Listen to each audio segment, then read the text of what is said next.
Պարոն Հայրիկյան, փաստորեն դուք հացադուլ եք հայտարարել, ինչու, ինչ նպատակով ու ինչ պահանջով։ Բողոքի հացադուլ, բողոքս մեկ հիմնական խնդիր է հետապնդում,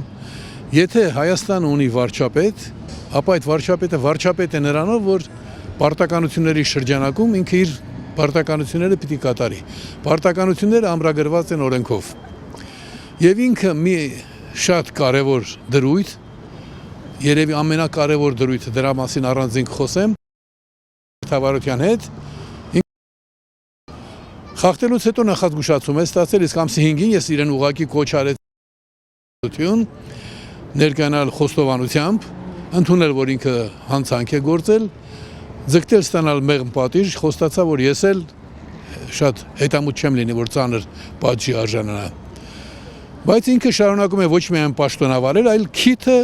խոթել իրեն չվերաբերող գործերի մեջ։ Վաղար շաբաթի ընտրություններից հետո հիացած ինքն իրենով, իր ինչպես հանրության մեջ խոսվում է, բազմաթիվ բողոքներ կան, նաև իր կեղծիքներով եւ իր ստացած ընդամենը 20%-ով, այսինքն բնակչության 20%-ից ձայն է ստացել, իրեն այնպես է պահում, կարծես ժամանակին իմ նման 90%-ն է ստացել։ Ես ստացել եմ 90%, 91 թվականին եւ ասում է, վերջը խոսում է եկեղեցու գործերին միջամտելու մասին։ Իսկ որն է խախտումը, նախ այդ խախտման կարևորությունը։ Որևէ պետություն կա շնորհիվ այն բանի, որ այդ պետությունը ունի ժողովուրդ։ Դա հասկանալով մեր քաղաքակրթությունը վերջին շրջանում մեծ կարևորություն է տվել ժողովրդի դերակատարությանը, վերջին 200-ամյակներում ժողովրդավարությունը դարձել է գլխավոր արժեքը համակարգային։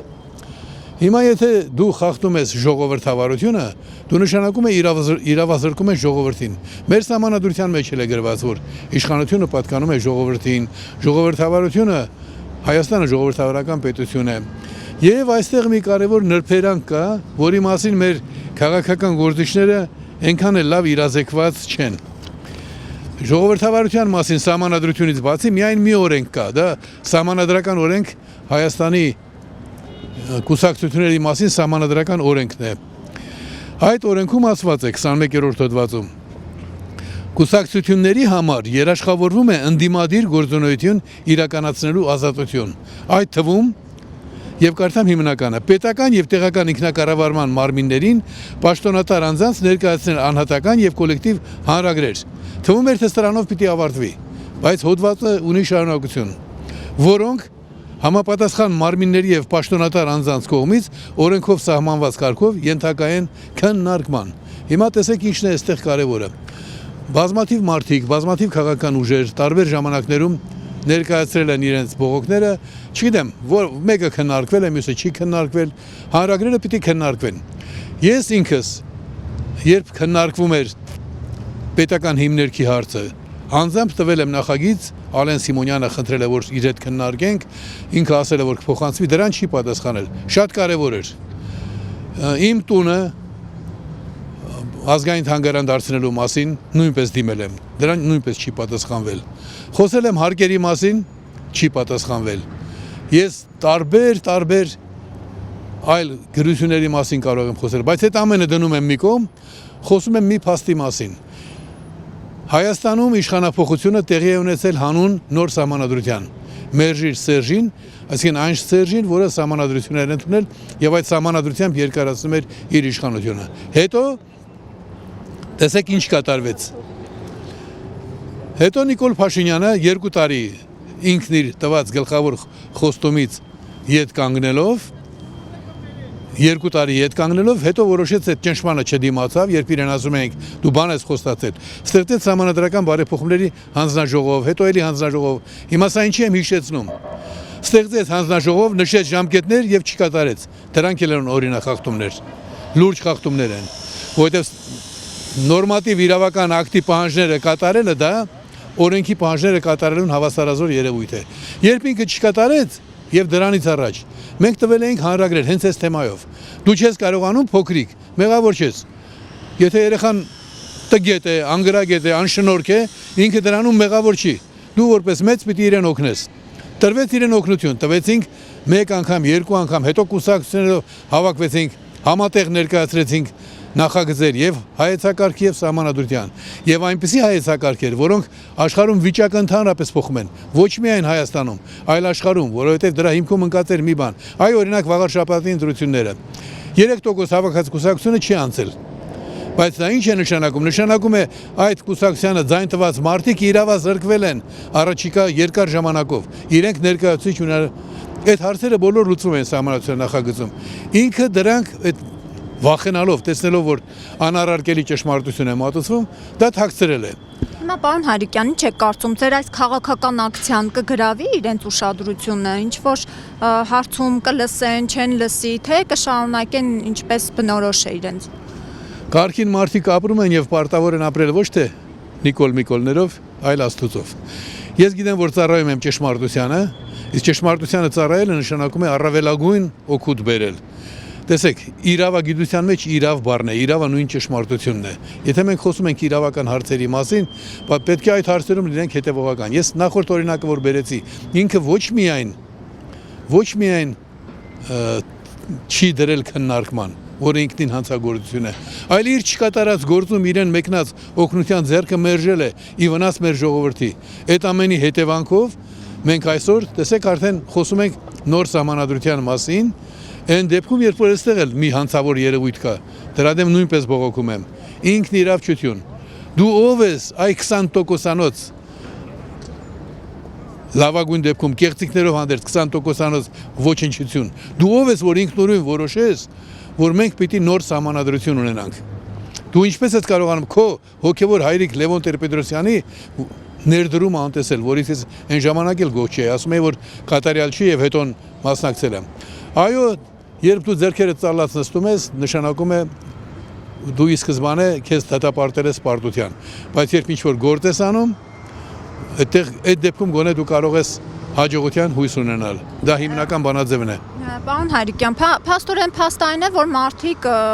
հաղթել են եւ տոնում էին 3 գիշեր տհոլ զուռնով եւ այլն, տպավորություններ, թե Արցախը, Շուշին կամ չգիտեմ Ստեփանակերտն են հետ բերել։ Ուրախացել էին մի այնպիսի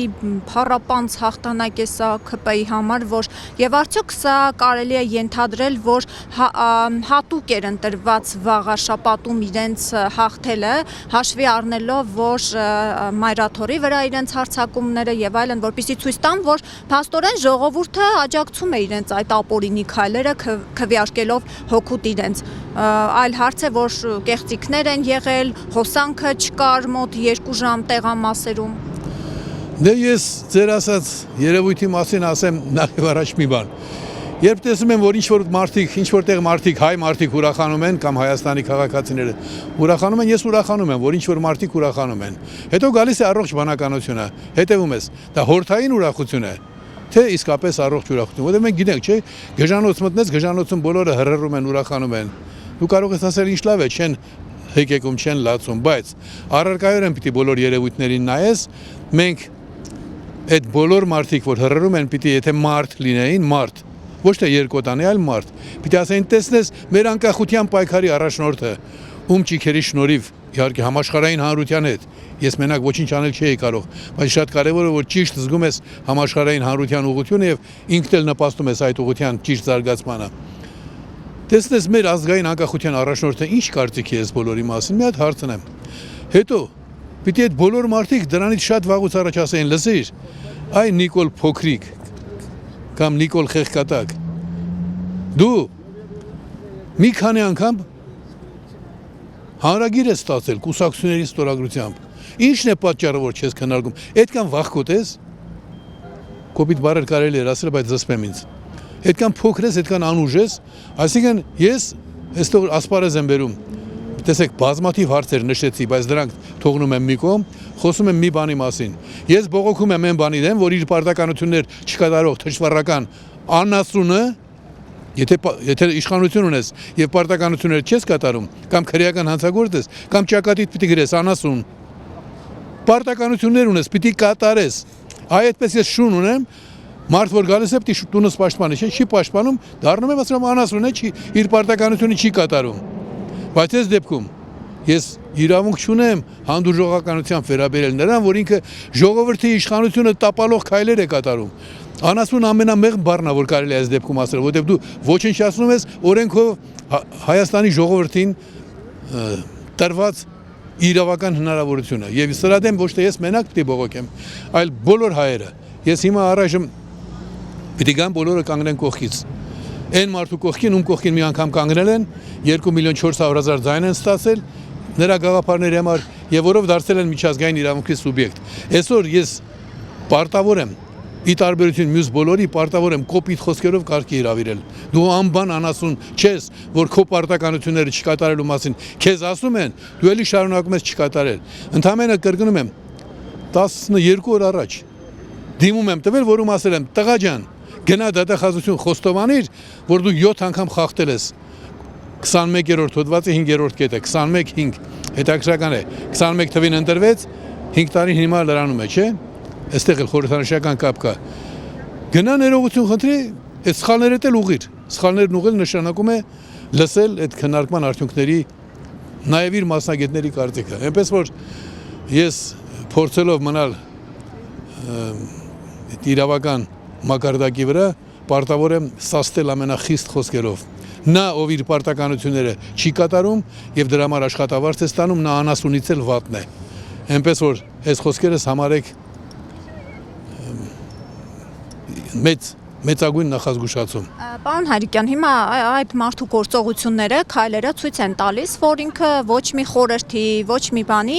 ականջալուր չի լինում։ Ձեր կարծիքով ինչ պետք է անել։ Այս վաղաշաբաթի ընտրություններն էլ ցույց տվեցին, որ Հայաստանում ընտրություններով հնարավոր չէ հարց լուծել եւ արդեն իսկ կարելի է ենթադրել, թե 26 թվականին ինչ է մեզ սպասվում, ինչպիսի այսպես ասած կենաց մահու կռիվ վարչապետի աթոռի համար։ Շատ ճիշտ եք ասում, մեր ժողովրդի փորձը ցույց է տվել, որ խանգարում եմ ձեզ երիտասարդ։ Ներողություն։ Մեր ժողովրդի փորձը ցույց է տվել, որ մենք մի անգամ ենք այդպեսի փորձ արել 96 թվականին եւ անգամ այդ միասնական դաշինք ձևավորելու փուլում անմիջական հաջողության չենք հասել։ Հաջողության հասել ենք որոշ ժամանակ անց։ Այնպես որ բոլոր նրանք, ովքեր ընտրությունների հետ հույսեր են կապում, դա իրենց իրավունքն է, կարող են հույսեր կապել ով ինչի հետ ուզում է, բայց մեր պատմական փորձը ցույց է տվել, որ ընտրությունների սպասելով եւ ընտրությունների հետ բոլոր փոփոխությունների հույսը կապելը ճիշտ չէ։ Այսօրը մեզ տրված է, Աստված մեզ այսօրը ապրելու հնարավորությունը տվել է նրա համար, որ մենք այսօր աշխատենք։ Այսօր աշխատենք եւ այսօր ինչ-որ բան փոխենք։ Եվ հիմա դրա ճանապարհը կա, քանի որ այդ թեմային անցանք, տարբեր կլոր սեղաններ են Հայաստանում ձևավորվում քննարկելու համար հնարավոր զարգացումները։ Նրանցից մեկը մասնավորապես ազգային համագործակցության կլոր սեղան կոչվածը որոշում ընդունեց այն բանի մասին, որ Նիկոլ Փաշինյանի կատարած գործողությունները դրանք կոռուպցիոն հանցագործություններ են եւ այդ կոռուպցիոն հանցագործությունները պետք է արժանի գնահատական ստանան։ Ճիշտ է, առայժմ միասնաբար բուրըն կերպով չենք զարգացնում գործընթացը, բայց ես այդ ընդունած որոշումն էլ նաեւ հիմք եմ ընդունում, այսինքն ակնհայտ դարձավ, որ ոչ միայն ես, այլ ոչ միայն ԱԻՄ-ը կամ անցյալում աջակցած բացարձակ ժողովրդավարության սահմանադրության կողմ 16 կուսակցությունները, այլ նաև այդ կուսակցությունների հետ անցյալում չաշխատած քաղաքական ուժեր, բոլորը գտնում են, որ Նիկոլ Փաշինյանը ծանր հանցագործություն է կատարել, դա կոռուպցիոն հանցագործություն է, եւ բոլորը այն կարծիքին են, որ դա վնասել է մեր ժողովրդին, ունենալ այլ հնարավորություն չի տվել ունենալ այլ ընտրանքային քաղաքացիների իրավունքները ապահովող իսկապես իրավահավասար պայմաններ ստեղծող սահմանադրություն ու այս դեպքում ես տեսնում եմ, որ ես զրոյական վիճակում չեմ, այսօր ես ոչ մեկին չեմ ասել, միայն տեղեկացրել եմ, որ հացադուլ եմ սկսում, երկրորդ օրը շուտով կլրանա եւ տրամադրված եմ շարունակել, որովհետեւ եթե դու տեսնում ես անիրավություն եւ դրա դեմ չես աշխատում, եթե դու տեսնում ես, որ մարդը անասուն է դարձել եւ անասուն դառնալով մնացել է բարձր պաշտոնի, դա սարսափելի է։ Դա հիշեցնում է այն հայտնի գործը, հիշում եք, հագարակը։ Ի վերջո մենք կամ պիտի գնանք ինքնա ոչնչացման ճանապարհով, կամ էլ ամեն մեկս մեր կարողությունների չափ պիտի մեզ դրսևորենք։ Իմ այսօրվա այդ քայլն հենց այդ նպատակն է հետապնդում։ Ես լավատես եմ ամեն դեպքում եւ հիշեցնում եմ բոլորին, ովքեր որ հուսահատված են մանավանդ վաղաշաբաթում եղած դեպքերից առաջ։ Հիշեք նաեւ, որ հուսահատությունը, ովքեր որ ամեն Կիրակի եկեղեցի են գնում պատարակների մասնակցում, հիշեք, որ հուսահատությունը մեղք է, ոչ միայն սխալ է, այլ նաև մեղք է, ինչպես շնությունը, գողությունը, ստելը եւ այլն, դա մեղք է, այնպես որ հուսահատվելու իրավունք չունենք, հուսահատվել նշանակում է մենք հաստուն չենք ընդունում ենք 21-5-ին։ Անունը տալ չարժի, դրա համար եմ ասում 21-5։ Դա այն խարանն է, որ իր ճակատին դրված է։ Եվ բոլոր նրանք, ովքեր որ անասնական այս դրսևորումը նորմալ են համարում, ովքեր որ համարում են, որ բան էլ չի եղել, էլի ինչ արա, ինչ անենք, որ ժողովրդի իրավունքները խախտվել են, հետո ինչ։ Այդ դրանք բոլորը արժանի են նույն գնահատականին։ Ամեն ոք պարտավոր է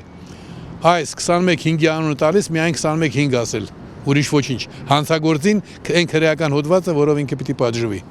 Այսինքն ռեսուրսների պատերազմ է լինելու 26-ին, ուստի համակարգային փոփոխությունների համար դուք կարծում եք, որ փոփոխությունները պետք է լինեն ոչ թե ընտրություններով, այլ հեղափոխական ճանապարհով։ Չէ, ոչ միայն հեղափոխական։ Ես սովոր եմ իրավական ճանապարհի, իրավական ճանապարհը ամենահզոր ճանապարհն է։ Իրավական ճանապարհը, այ օրինակ մի քաղաքացի ստիպել էր մեր հսկա դատախազությանը ծնկի գալ։ Իրեն հարցնում է. մի քաղաքացի նամակ է գերել դատախազություն եւ հարցնում է. Պարույր Հայրիկյանի հանրագրիրը ինչ ընթացք ստացավ։ Սրանք սարսափած գրում են. մենք ընթացք չենք տվել եւ ընթացք չտալու օրինականությունն էլ հաստատել է հսկող դատախազը։ Հասկանում եք ինչ է կատարվում։ Իրավական միջոցով ընդամենը մի քաղաքացի ստիպել է, որ հսկա կառույցը, հսկայական աշխատավարձներ ստացող եւ մեծ աշխատակազմով ծնկի եկել ու գրել է մի փաստաթուղթ, որով հիմա ցանկացած մարդ կարող է ներկայանալ ու ասել. լսիր, դու եթե իրավաբան ես, քեզ հարցրել են, դիմում է գրված, դուք ինչ հանցակազմ չի եղել, Հայրիկյանը զրպարտել է, այնպես որ իրավական ճանապարհը ասեմ, որ մենք այսօր ապրում ենք ինչ որ չափով կիսատ պռատ, բայց ապրում ենք անկախ Հայաստանում, որտեղ իրավական ճանապարհով աշխատողների բանակ է աշխատել ժամանակին եւ հետո ժողովուրդը դրան աջակցել է։ Ինչ պիտի լինեն, ինչ պիտի արվի։ Ինձ համար լուծումը շատ պարզ է։ Այստեղ բանի որևէ հավակնության հարց չկա։ Իմ գլխավոր նպատակը քաղաքացուն երկրի տերը դարձնելն է։ Պետք է միավորվել մի կողմ դնելով բոլոր տարաձայնությունները, դնելով միայն մեկ խնդիր։ Շուտապույտ կերպով ընդունել Հայրիկյանի արդեն 16 քաղաքական ուժերի բացարձակ ժողովրդավարության սահմանադրությունը եւ դրա հիման վրա կատարել ընտրություններ առանձին վարչապետի, առանձին ազգային ժողովի եւ թափուր մնացած դատավորների տեղերը միայն ընտրությամբ։ Սա է ճանապարհը։ Ես կարող եմ ասել, քանի որ ես ձեր ազգային ազատագրական պայքարի առաջնորդն եմ, հայ ժողովրդի պատմության մեջ ամենից շատ ձայն ստացած մարդը, հավաքվեք իմ շուրջը։ Բայց դա անմիջապես ենթադրում են կապում են այն բանի հետ, որ Հայրիկյան ուզում է վարչապետ դառնալ։ Չէ, ես դա նկատի չունեմ, կրկնում եմ։ Իմ հիմնական նպատակն այն է, որ Հայաստանը իսկապես իրավական ճանապարհով, իրավաբանորեն Հայաստանի քաղաքացիները երկրի տերը դառնան։ Դա է ամենաճիշտ ճանապարհը, մանավանդ որ գործի 90% արված է։ Այսինքն նախագիծը կա, հանձնաժողով կա, որ թելադրանքով բռնության պայմաններում ենթարկվում է այս 21-5-ին եւ Դա հնարավոր համարում եք, որովհետև քաղաքական ուժերի մեծամասնությունը գնում է 26 թվականի ընտրությունների։ Բոլորը դրան նախապատրաստվում ու ճիշտ են անում, դրա իրավունք ունեն։ Քաղաքական կուսակցությունը նրա համար է, որ նախապատրաստվի առաջիկայում սպասող ընտրություններին։ Բայց քաղաքական ուժը նաև նրա համար է, որ հասկանա, որ միայն ընտրություններով չի քաղաքական գործունեություն ավարտվում։ Տեսեք, այս իմ հրապարակած փաստաթղթում հստակ ասված է, չէ՞։ Ժողովրդավարությունը երաշխավորվում է կուսակցությունների մասին սահմանադրական օրենքի այսինչ հոդվածով։ Այսինքն քաղաքական ուժը մինչև ընտրություններն էլ անելիք ունի, եւ եթե միասին ենք անում, դա կարող է լինել արդյունավետ։ Ես ներողություն եմ խնդրում մեր ընթերցողից, մեր ունկնդիրներից, որ ինչ որ պահի օգտագործեցի ոչ այնքան պատշաճ բառեր, բայց մեղմ արտահայտվելու իրավունք չունենք։ Պաշտոնի գտնվող պարտականություններ չկատարող մարդը այլևս մարդ չէ, բայց եթե մարդ չէ ու շնչավոր է, ուրեմն ինքը անասուն է։ Ես անհատին նկատի չունեմ, այլ պաշտոնը վնաս ժողովրդի ծառայող մարդու կեցվածքը։ Եվ վերջին հարցս, պարոն Հայրիկյան, եթե 26 թվականի սրանք վերընտրվում են ու նորից վերցնում են իշխանությունը, ինչ է սպասվում մեզ ըստ ձեզ, ինչ Երեք ես լսեցի մի մեծ միջազգայնագետի հաղորդումը, հարցազրույցը, որտեղ պարզ ասում էր, Ալիևը եւ Էրդողանը որևէ բան անելու պետք չունեն, նրանք ունեն Նիկոլ Փաշինյան, ինչը ինքը իրենցից լավ է անում։ Սա սարսափելի բան է։ Երբ չեզոք քաղաքական վերլուծապանը այդպեսի բան է ասում, դա սարսափելի երևույթ է եւ մենք պետք է ամբողջ խորությամբ հասկանանք, որ կանգնած ենք լուրջ վտանգի առաջ, ու միաժամանակ հասկանանք, որ վտանգը նրանից է գալիս, որ Հայաստանի տերը ոչ թե Հայաստանի քաղաքացին է, այլ ինչ որ բախտախնդիր, ինչ որ դեպքերում նույնիսկ հակառակորդի գործակալ։ Բայց իրենք էլ ասում են ընտրությունները ցույց են տալիս, որ Հայաստանի տերը հենց Հայաստանի քաղաքացին է։ Ընտրությունները ցույց են տալիս, որ Հայաստանում կան 20% մարդիկ, որոնցից 15-ը դրանք իշխանության անմիջականորեն կապված մարդիկ են, եւ կան նաեւ առողջ բանականությունից զրկված մարդիկ։ Այդ ուղղությամբ այս 21-5-ը տևականորեն ամենայն լրջությամբ աշխատում է, որ մարդիկ առողջ բանականությունից զրկվեն։ Եթե մարդը իր ազգային հիմներքը չգիտի, չէ, այնտեղ ասված է, ամենայն տեղ մահմի է, մարդ մի անգամ պիտի մեռնի, բայց Երանի, որ յուր ազգին ոչ թե խաղաղության, այլ փոքրիկ, այլ յուր ազգի ազատության կզոհվի։ Եթե դու չունես արդարություն, չունես ազատություն, ունես պատանդներ, դու ինչ մակարդակի, էլի այդ բառը պիտի ասեմ ցավոք սրտի, ինչ մակարդակի ես մարդկայնությունից հեռացել, մոտեցել անասնականությանը, որ դու բանակցություններ ես վարում են մարդու հետ, որը պատանդներ է պահում։ Աշխարհում այդպիսի բան չկա, այլ թեմայով բանակցություններ ես վարում։ Հիմա եթե այդ մարդկանց, ովքեր որ ձայն են տվել սրանց, ասես որ դուք անուղեղ եք, դուք հասել եք կենթանու մակարդակին, կնեղվեն։ Բայց հիմա թող բացատրեն, քո զավակին որ մեկը գերի տարած լիներ, դու այդ մեկի հետ խոսելու ժամանակ ինչի մասին պիտի խոսեիր, եւ ինչ դեպքում պիտի ասեիր քոս հետ ուրիշ խոսելու բան չունեմ։ Հիմա սա ապացույց է, որ բոլոր սրան ձայն տվողները անուղեղ անասուններ են, բոլորը։ Եվ այս պայմաններում մենք չենք հուսահատվելու։ Այդ անասուններին անասնական կեցված ստացած մարդկանց, այդ 20,000 կլինի, 200,000 մարդ կլինի, անասնացած մարդկանց պիտի օգնենք մարդ դառնալ կրկին։ Շնչավոր լինելը, ինչպես արդեն ասացի, հիմնական ճանապարհն այն է, որ մենք ցույց տանք, որ իրենց հավատում ենք եւ իրենց վստահենք երկրի կառավարման մասնակցելու անմիջական իրավունքը։ Դա կարելի է անել իմ բացարձակ ժողովրդավարության սահմանադրությունով, որը վաղուց իմը չի, որովհետեւ 16 քաղաքական ուժերի աջակցությունը ստանալուց հետո դա դարձել է արդեն ազգային կարևոր փաստաթուղթ եւ դրա պարտակումը մեծագույն հանցագործություններից մեկն է։ Հետագայում բոլորդ կհասկանաք, որ դա նաեւ կհասկանաք ներողություն, բոլորը կզգան, որ դա համամարտկային որակի հանցագործություն է։ Շնորհակալություն։ Ես եմ շնորհակալ։